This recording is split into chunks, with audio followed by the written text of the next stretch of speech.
Question बोल रहा है 10 kilogram of ice at -10 degree centigrade is added to 100 kilogram of water to lower its temperature from 25 degree centigrade. Consider no heat exchange to surrounding, means कोई भी heat का loss नहीं है। The decrement to the temperature of water is, आपको जो decrement हो रहा है वाटर के टेम्परेचर में उसके बारे में बताना है। यहाँ पर क्लियरली मेंशन है कि कोई भी लॉस नहीं हो रहा है, मतलब जो हीट गेन हो रही है विद आइस, आइस जो है वो हीट गेन करेगी और वो पूरी हीट जो है वो कहाँ से आ रही है, वो वाटर से आ रही है। वाटर हीट लॉस करेगा, वो 25 डिग्री सेंटीग्रेड से कुछ नीचे जा रहा होगा उसका टेम्परेचर, वही टेम्परेचर एक्चुअली में कैलकुलेट करना है।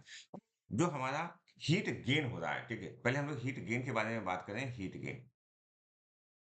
तो हीट गेन वाले केस में समझने की कोशिश कीजिएगा। जो हमारा टेम्परेचर है फॉर 10 केजी आइस के लिए क्या प्रोसेस होगा। 10 केजी आइस वाला जो टेम्परेचर है that is N -10 degree centigrade, और ये लेट हमारा जो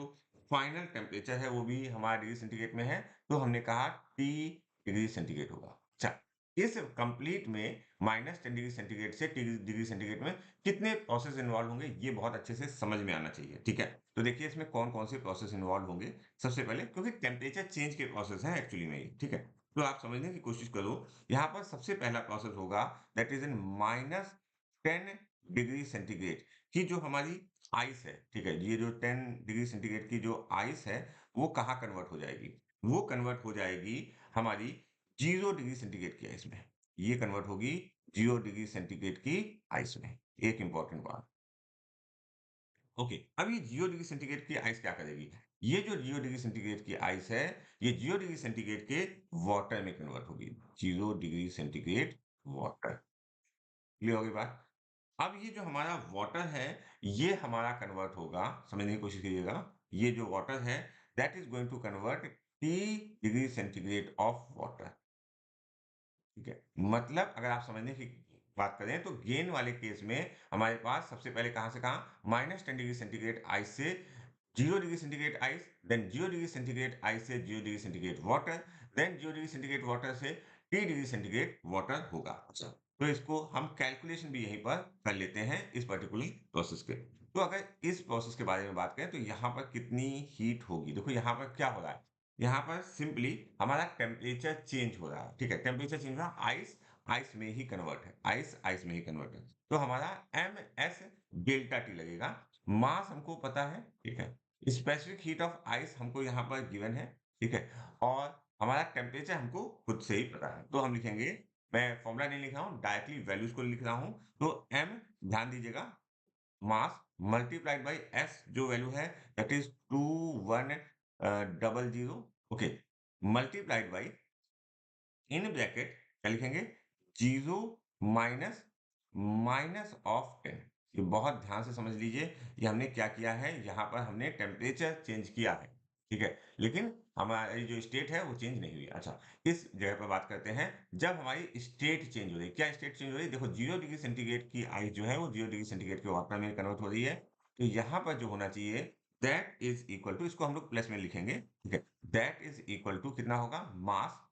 एम इनटू हमारे पास जो वैल्यू दी होगी that is an fusion, fusion of ice, fusion of ice की वैल्यू दी होगी, तो हम लिखेंगे 10 multiplied by 10 multiplied by that is a fusion of ice that is 3.36 into 10 to power of 5 into 10 to power of 5, एक value ये लिखेंगे, ठीक है। अच्छा, इसमें कोई टेम्परेचर चेंज नहीं, भाई टेम्परेचर तो चेंज ही नहीं हो रहा है, यहाँ तो केवल केवल स्टेट चेंज हो रही है, तो यहाँ पर हम फ्यूजन का सीधे मल्टीप्लाई करेंगे, ओके। नेक्स्ट, नेक्स्ट, अब यहाँ पर अगेन टेम्परेचर चेंज हो रहा है, तो हमारे पास 0 डिग्री सेंटीग्रेड का वाटर आ गया है, लेकिन मास तो उतना ही रहने वाला है, तो हमने लिखा 10 मल्टीप्लाइड बाई, अब यहाँ पर हमें वाटर की स्पेसिफिक हीट लिखनी पड़ेगी, और वाटर की स्पेसिफिक हीट है 4200,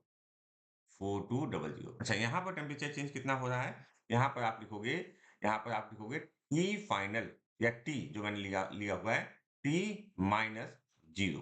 ब्रैकेट क्लोज, ओके। अब इसको कैलकुलेट कर लेते हैं हम लोग। अगर आप इसको सही से कैलकुलेट करोगे तो इस वाले की वैल्यू आएगी, जो पहला वाला हमारा था -10 डिग्री सेंटीग्रेड आइस से 0 डिग्री सेंटीग्रेड आइस में, तो देखो यहाँ पर सिंपली अगर आप ध्यान दोगे तो 2 1, और तो कुछ है नहीं, सिंपली मल्टीप्लाई ही होना है, तो 2 जीरो और यहाँ पर बढ़ जाएँगे। यहाँ पर 2 है तो यहाँ पर 4 जीरोज़ हो गए। 1, 2, 3, 4 थोड़ा कैलकुलेशन ध्यान से क्योंकि लंबे कैलकुलेशंस हैं। ओके, मल्टीप्लाइड बाय अगर यहाँ पर देखो तो ये हो जाएगा यहाँ पर ये 5 है ये 6 मतलब 6 हो जाएगा और 6 के बारे में बात करें तो ये हम पूरा ये पॉइंट हटा दें तो ये वैल्यू जो आ जाएगी 336 उसके बाद अगेन इस केस में भी हमारे 4 जीरोज़ आएँगे 1, 2, 3, 4 ओके प्लस अच्छा, यहाँ पर देखो 42000 42000 42000 टी आएगा। ओके, अब देखो इसको और कैलकुलेट कर लेते हैं। अगर कैलकुलेशन की ज़रूरत पड़ेगी क्या? हाँ, कैलकुलेट कर लेते हैं तो आई थिंक ज़्यादा बेटर होगा इन दोनों को। तो जो वैल्यू आएगी दैट वैल्यू इज़ 3 ये 4 ज़ीरोज़ तो हो गए, 6 जो होगा that is going to convert in 7 और ये 3 जो होगा ये 5 में कन्वर्ट हो जाएगा तो हमारे पास जो वैल्यू आ गई दैट इज़ 357 उसके बाद 4 ज़ीरोज़ 357 उसके बाद 4 ज़ीरोज़ कैलकुलेशन अच्छा है, बहुत डिफिकल्ट नहीं है लेकिन हाँ, कैलकुलेशन आपको करना पड़ेगा। This value comes in the case of heat gain by the ice. अब हीट लॉस के बारे में बात करते हैं। तो अगर हम हीट लॉस के बारे में बात करें तो हीट लॉस कौन कर रहा होगा? समझने की कोशिश कीजिएगा। हीट लॉस हमारा जो वाटर था उसका टेम्परेचर कितना था? उसका टेम्परेचर था 25 डिग्री सेंटीग्रेड और उसका मास अगर हम ध्यान दें तो 100 केजी था। तो ये जो 100 केजी का जो वाटर है इसमें कोई स्टेट चेंज नहीं होने वाली। ये सिंपली क्या होगा 25 डिग्री सेंटीग्रेड से हमारा टेम्परेचर जाएगा टी डिग्री सेंटीग्रेड के लिए। तो इसकी इक्वेशंस लिख देते हैं। इसकी इक्वेशन डायरेक्टली एक इक्वेशन आएगी दैट इज इक्वल टू अगर हम हीट के बारे में बात करें दैट इज इक्वल टू मैं हीट हम लोग कर रहे हैं हीट कैलकुलेशन हो रहा है यहाँ पर ठीक है हीट लॉस और यहाँ पर क्या था हीट गेन यहाँ पर लिख देते हैं ऊपर लिखा हुआ था यहाँ भी लिख देते हैं हीट गेन जिससे कि आपको परेशानी नहीं होनी चाहिए heat gain okay coming to the point अच्छा एम की वैल्यू 100 एस की वैल्यू ये वाटर है तो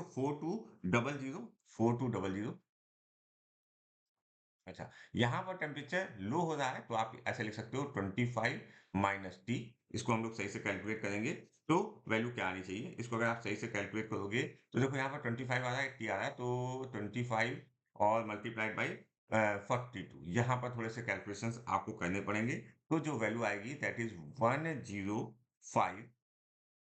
इसके बाद 5 जीरो देखो यहाँ पर 1 2 3 4 और फिर जब मल्टीप्लाई करोगे तो इसके बाद जो जीरोस आएंगे दैट इज 5 जीरोस आएंगे 1 2 3 4 5 ये जीरोस का ही खेल है यहाँ पर minus of 4 to 1 2 3 4 into T ये वैल्यू आ गई ठीक है ये हीट लॉस आ गया अब हमको according to the question heat loss equal to heat gain करना है heat gain equal to heat loss तो हम लिखेंगे heat gain is equal to heat loss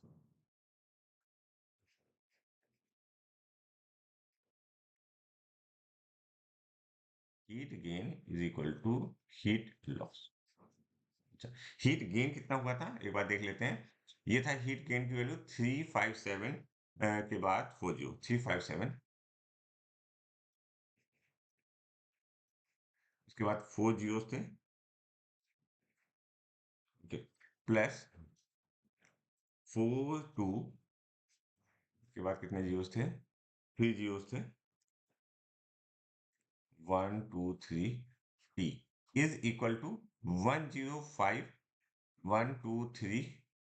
4 5 इसमें 5 जीरोस थे ध्यान रखना जीरोस का बहुत ध्यान रखने की बात है अदरवाइज कैलकुलेशन हमारे गड़बड़ हो सकते हैं माइनस 421234